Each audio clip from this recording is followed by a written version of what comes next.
Hey everybody, this is Sean and Eric's on the camera right now. Today for Wild in the World, we are coming to the Adena Mansion and Botanical Garden in Chillicothe, Ohio. This was the home of Thomas and Eleanor Worthington back in the late 1700s, early 1900s. It's actually stayed in the Worthington family until about 1896. Now, we took a little tour of the place. It's beautiful, it's fantastic, but we're actually not allowed to take photos inside the house. So you're just gonna have to come and check this place out for yourself. But when you come here, there's a wonderful museum, and then there's a lot of structures and buildings that you can actually walk around on the property and tour, which we're going to show you some of those. But first we're going to head over to the gardens and check that out. So come along with us.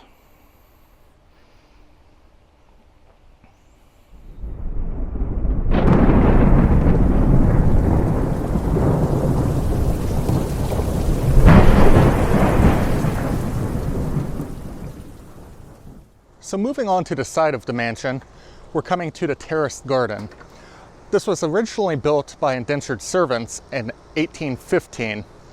A terraced garden basically has different layers. This has 3 layers to it. The first layer is what you'd call, I guess, the flower portion of it. So as you can see, there are nice, fragrant flowers growing here. They're attractive to the eye and you can see out the windows. The next layer would be what you call like the kitchen type garden.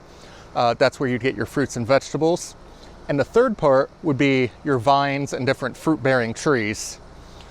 Let's go ahead and take a little bit of a walk through here, and we can take a look at the different sections. Most of these sections were anywhere between 100 to 200 feet. So, it's a pretty good sized garden, each layer of it. So as I was saying, the first layer is the flowers. So you've got your, very fragrant and eye-pleasing flowers. I don't know if you can see it from here, but the windows directly overlook the flower portion of the terrace. So from inside, this would be a, very pleasant thing to look at. I arose early the next morning and took a walk in the governor's garden. On one side of the house is a terrace with flowers and kitchen vegetables. This garden was arranged by German gardeners who kept it in very good order. Carl Bernhard. So moving along, we are in the second part of the terrace now. This is the kitchen garden section. So on this terrace, Eleanor Worthington supervised the servants who grew the fresh vegetables here and the fruits needed for the Adena dining room. It's interesting because she would teach her children the skills they needed to run their own homes. She gave them their own garden plots to tend. So I thought that was pretty cool, just passing on the knowledge to their children so they would know how to do that in the future. But you can see this just a very vast garden, definitely bigger than anything I have at my house. So down in the kitchen terrace, I see a few things I have to ask myself. Were these growing back in the time of Thomas Worthington? As you can see here, this is actually a very, it's overgrown obviously, but it's a very large celery plant. I'm also seeing some other edibles here. This is a type of thistle, so it would be like a collard green that you can actually eat. People don't think about it nowadays, but back in the 1800s, this would definitely be something people might eat. Over here, we actually have mullein. Mullein has multiple medicinal uses. It can clean out your lungs. If you have a cold, you can make teas out of it. So, just looking at this stuff, it really makes me wonder how much of this was actually what we consider weeds now, used as, food and medicinals back in the 1800s. So moving down to the bottom stage of the terrace, we're in the, I guess what you'd call the vineyard and kind of like fruit tree section. As you can see here, we've got some, well, I believe these are white grapes, but some of them look rather purplish, so I'm not sure which variety. But these grapes actually could possibly be descendants of the originals. Grapes, they grow for years. During the days of Thomas Worthington, Eleanor actually used the grapes in this vineyard to make wines that they stored actually over in the spring house. All right, so we just came from the house, which we had just mentioned we couldn't really get pictures of the inside of it. But you can actually take this wonderful tour of the property where there's a lot of other things. So the first thing that we just came across was the spring house. This was actually reconstructed on the original foundation in 1971. And this would have been heavily used. Eleanor, she really liked coming down here, making things like her butter and stuff. And this is where they would come and they would cool a lot of their food. They would keep barrels of cider and stuff. So let's go take a look on the inside and give you guys an idea of how they used to do refrigeration back in the day. So this area is kind of chained off, so we don't want to go inside of it, but we'll try and get the camera in here just to give you guys a better view of what the inside of this spring house looked like. Now, if you notice, down to your bottom left there, there's this trough, and that's where the natural spring water comes in. They would stick things like crocks and stuff down there to keep the different foods cool.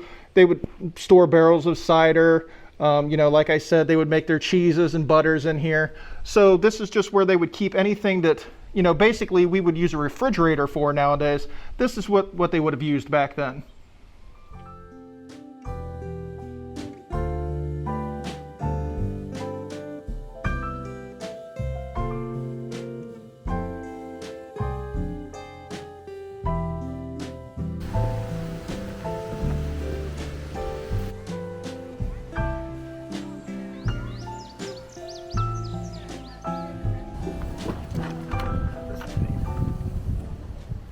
So now we've came to the barn on the property. The barn was reconstructed in 1971 on the original foundation. Now keep in mind, in its prime, this was an enormous property, thousands of acres actually. So the original barn actually had an area built onto it to raise sheep. They produced merino wool here actually and sold it to the local population around here.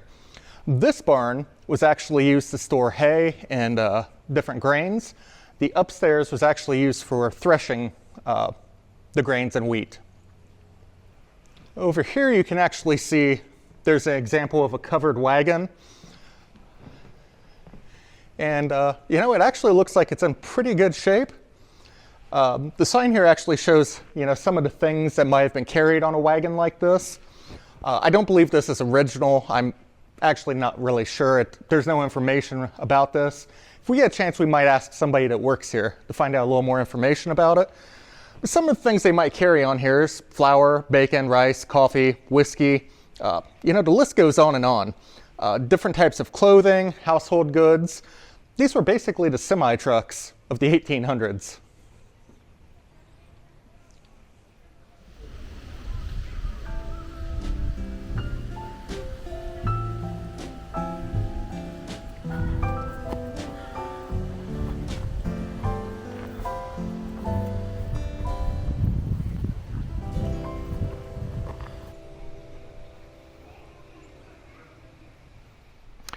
All right, so this is the tenant house. Let's go inside and I'll give you a little bit of history about this particular structure. All right, so just like a lot of the other structures we've already seen, this was also reconditioned in 1971. This is an example of a tenant house. Worthington would have had these scattered all over his property during the time when he lived here. But essentially he would hire tenants to come do things like farm his land and stuff. These were typically poor people that couldn't afford their own property, so they would come and work his land in exchange for room and board. And this would be an example of a typical type of house that they would have stayed in while they were here. Over here we have an assortment of herbs that they have hanging up and drying. Something that you might have seen similar back in the day when they were preserving their stuff.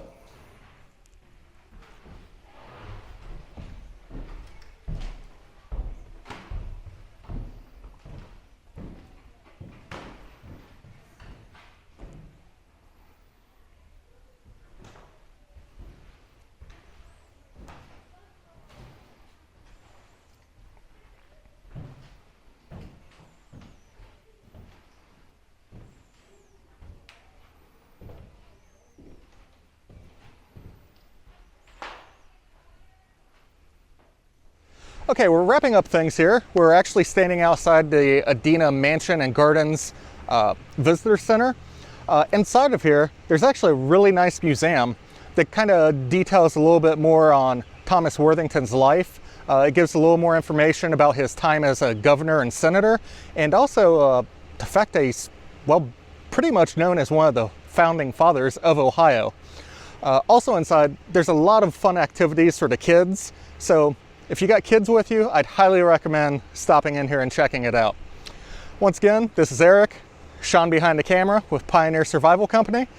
Check us out on Facebook, Instagram, and YouTube at Pioneer Survival Company, or check out our website at pioneersurvivalcompany.com, where we have blog articles and different videos, wild in the world, which this will be one of them. It's your one-stop shop. Thanks for watching, guys. Have a good day.